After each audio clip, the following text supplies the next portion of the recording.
போற வார்த்தையானது நீதிமொழிகள் 20:10.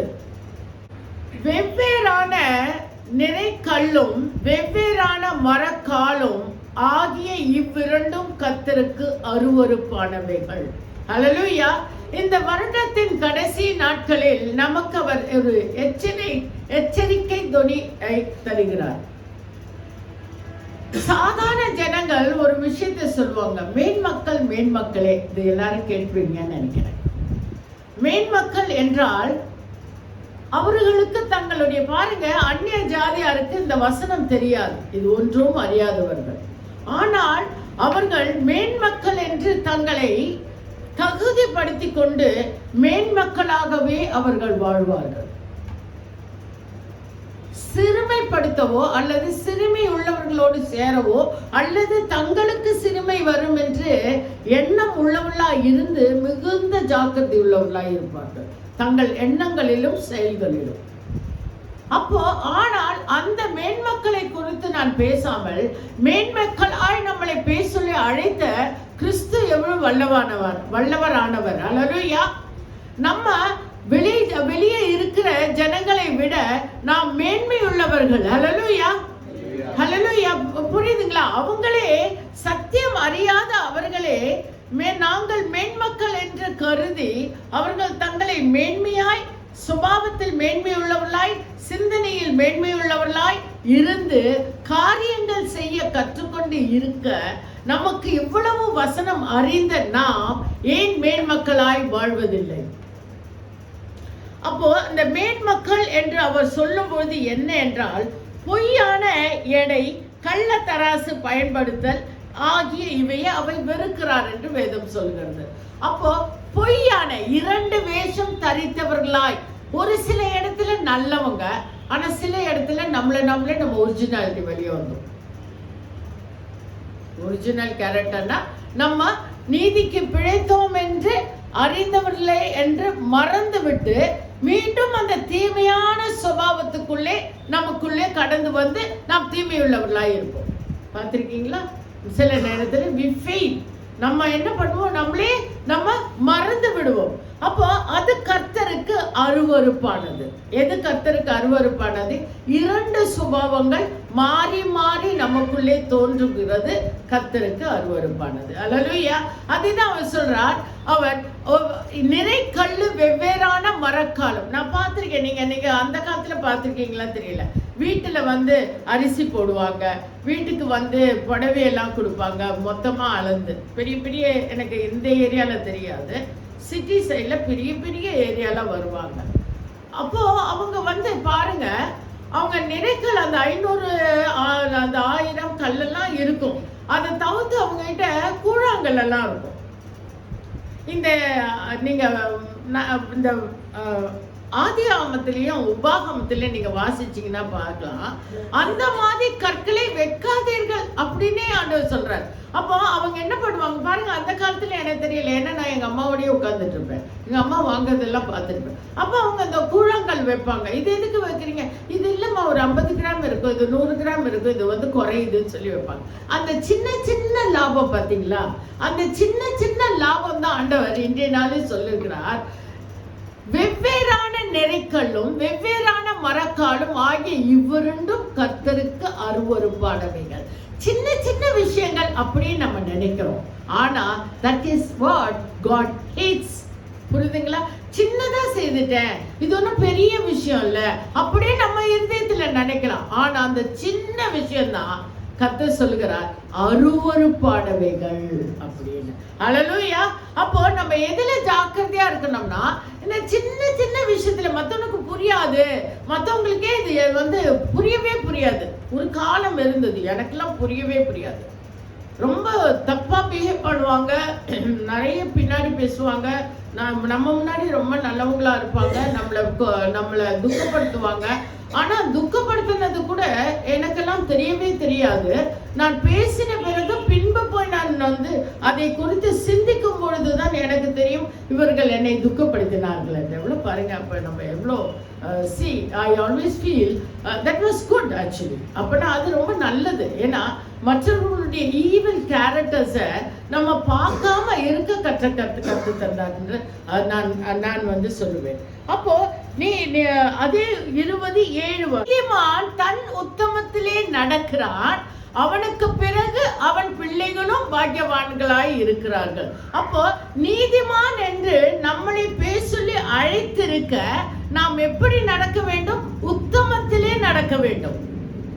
மேக் இட் ஷுர் இந்த வருடத்தில் நமக்கு மற்ற எந்த காரியத்திலையும் விட்டு உத்தமத்தில் பிறந்தால் நடக்கிறான், அவனுக்கு பிறகு அவன் பிள்ளைகளும் பாக்கியவான்களாய் இருப்பார்கள். ஹல்லேலூயா.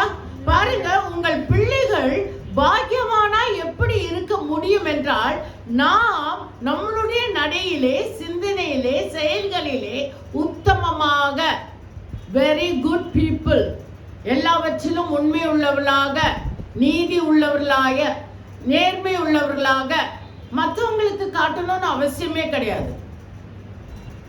நீங்க கொஞ்சம் ஏதாவது பொய் செய்து பாருங்களேன், நம்ம முகம் மாறும், நம்மளோட முகம் வந்து வேறுபடும். பார்த்துருக்கீங்களா? நம்ம ஏதாவது ஒரு தப்பை செஞ்ச பிறகு பாருங்க, யார்கிட்டயே பேசி பாருங்க, நம்ம முகமே வேறுபாடு உள்ளதா காட்டும். அப்போ நீங்க யோசிச்சு பாருங்க, அதனுடைய பலன் எங்கே போகும் என்றால் பிள்ளைகளுக்கு போகும். அப்ப இதை எப்படி ஆண்டவர் எவ்வளவு அழகா பாசிட்டிவா ஒரு நிறைவான காரியமா எப்படி சொல்லியிருக்காருன்னா, நீதிமான் தன் உத்தமத்திலே நடக்கிறான். அங்க ஆண்டவர் நீதிமான் அற்றவன் ஈவிலா இருப்பான்னு சொல்லல, கெட்டவனா இருப்பான், கெட்டவனுக்கு வந்து அவன் பிள்ளைங்க வந்து பாக்கியம் மற்றவர்களா இருப்பார்கள் அப்படி ஒரு வார்த்தை சொல்லாம, நீதிமான் தன் உத்தமத்திலே நடக்கிறான், அவனுக்கு பிறகு அவன் பிள்ளைகளும் பாக்கியவான்களாய் இருப்பார்கள். ஹல்லேலூயா. நீங்கள் ஒன்றும் செய்ய வேண்டாம், நீங்கள் உத்தமத்திலே நடந்தால் அவர் பாக்கியம் உள்ளவர்களாய் யாரை மாற்றுவார்? உங்கள் பிள்ளைகளை மாற்றுவார். ஹல்லேலூயா. Give hand to him. ஏன்னா இது ஒரு பெரிய சலாக்கியம்.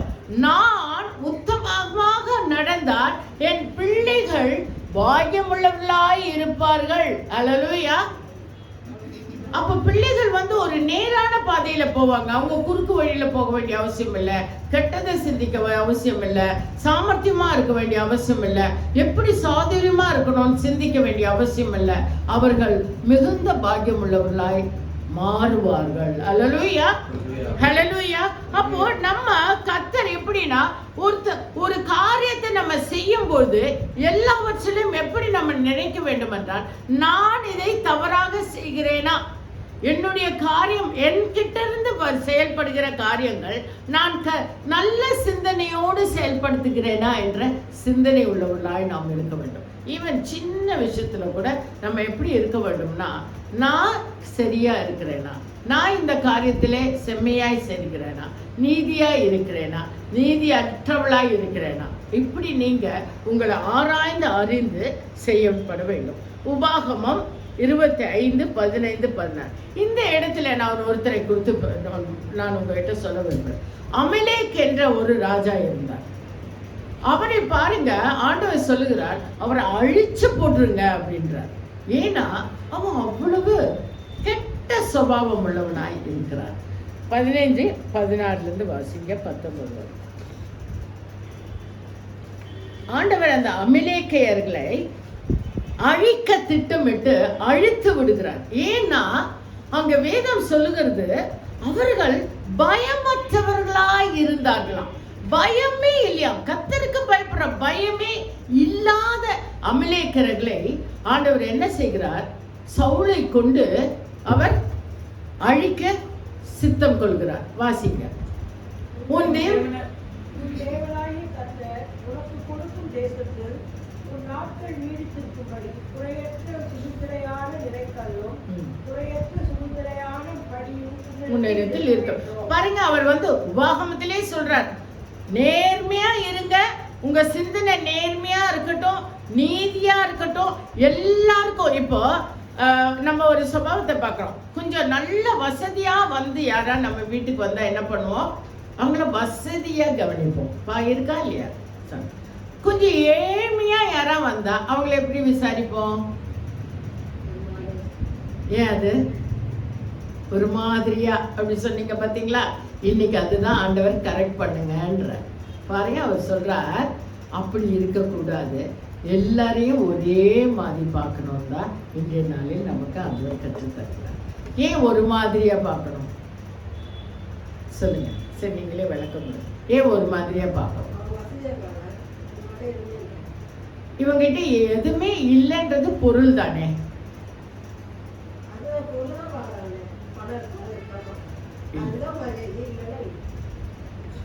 பாருங்க, அப்போ ஆண்டவர் எப்படி பார்க்கிறார்னா, நம்மளுடைய வசதியை அவர் பார்க்கறதே இல்லை. வசதி கர்த்தரால வருது, ஆனா எல்லா மனுஷனையும் ஒரே மாதிரி பார்க்க கர்த்தர் கற்று தருகிறார். அல்லேலூயா.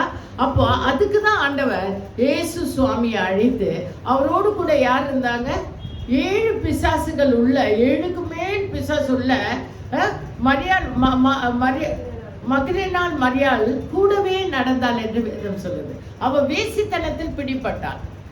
ஆனா அவள் பின்பு அவள் என்னது சிஷ்யாய் மாறுகிறாள். அவள் பெரிய நல்ல விலை உயர்ந்த ஒரு நறுமண தைலத்தை எடுத்து அவர் கால்களுக்கு ஊற்றி தன்னுடைய அந்த சிரசின் மேல் அவருக்கு ஊற்றி, அப்புறம் அவர் எல்லாத்தையும் அவருக்கு என்ன செய்யறா, பணிவிடை செய்கிறார். அப்போ அவளுடைய பாவம் அவர் எண்ணி இருந்தால், அவள் வேசி, இவ போய் என்ன தொடராளேன்னு அவர் நினைச்சிருந்தா, அவளுக்கு ரட்சிப்பு வந்திருக்குமா? வந்திருக்காது. அப்போ நம்மளுடைய எண்ணங்கள் அப்படி காணப்படாதபடிக்கு இருக்க வேண்டும் என்றுதான் கர்த்தர் தன்னுடைய ஒரே குமாரனை நம் மத்தியிலே அனுப்பி அவரை உயிர்க்க செய்து, அவர் மரிக்க செய்து, அவருடைய ஆவியை விட்டு செல்ல இரக்கம் செய்தார். அல்லேலூயா. அப்ப இந்த ஒரு கதையை பார்ப்போம், அமலேக்கை குறித்து நாம் பார்ப்போம். வாசிங்க பிரதர்.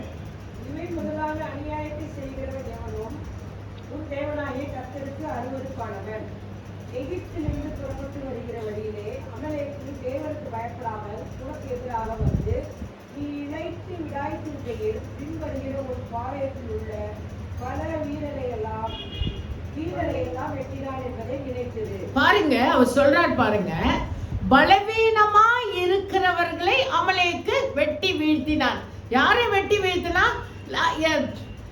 யாரும் கேட்பாரற்ற காரியங்களை உள்ளவனால். பாருங்க, ஆண்டவர் சொல்லுகிற இந்த காரியங்கள் ஆண்டவரே செய்கிறார். புரியுதுங்களா? அவர் சொல்றார், இழைத்து விடாத்ததாய் இருக்கையில் பின் வருகிற உன் பாளையத்தில் உள்ள படைவீரை எல்லாம் வெட்டினான் என்பது நினைத்திரு. சவுல்கிட்ட சொல்கிறாரு, தாவீதுகிட்டே இதை சொல்கிறார். ஏன்னா அமலேக்கை நீ கொன்று போடு. அடுத்தது வாசிங்க பிரதர்.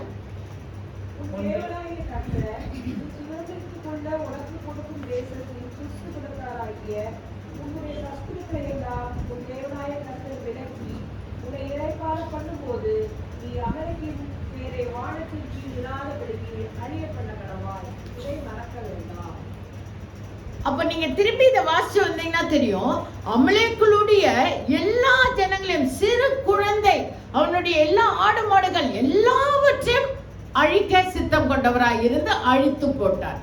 ஏன்னா ஒரே ஒரு சுபாவம் அவனுக்குள்ள, he was very evil அப்படின்னு இங்கிலீஷ்ல இருக்கு, அதாவது ரொம்ப கெட்ட சுபாவம் உள்ளவனாய் அவன் காணப்பட்டான் என்று.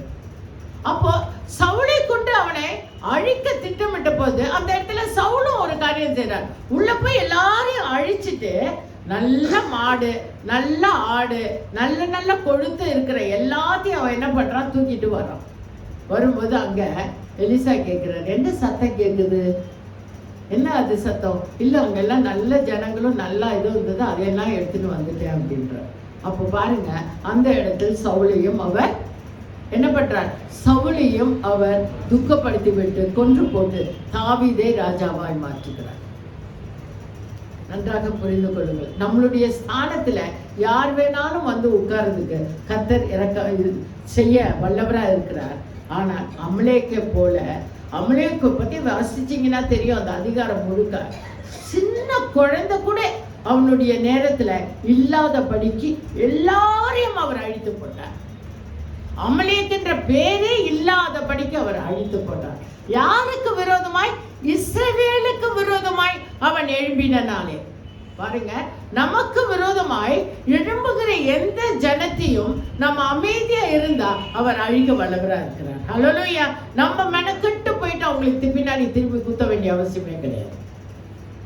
நல்லா ஞாபகம் வச்சுக்கோங்க. நீங்க உட்கார்ந்து என்ன இப்படி பண்ணிட்டான், நீங்க ஜெபம் கூட பண்ண வேண்டாம். நீங்க ஒரு வார்த்தை சொன்னா போதும், இஸ்ரவேலான என்னை அவர்கள் துக்கப்படுத்தினார் ஆண்டவரே. ஒண்ணுமே நீங்க திரும்பி பேசாம இருந்து பாருங்க. அமலேக்குடைய குடும்பத்தையும் அந்த வம்சத்தையும் எல்லாவற்றையும் அவர் அழித்து போட்டது போல அவர் நமக்காக யாவையும் செய்ய வல்லவராக இருக்கிறார். ஹல்லேலூயா, ஹல்லேலூயா. அப்போ அடுத்தது உபாகமம்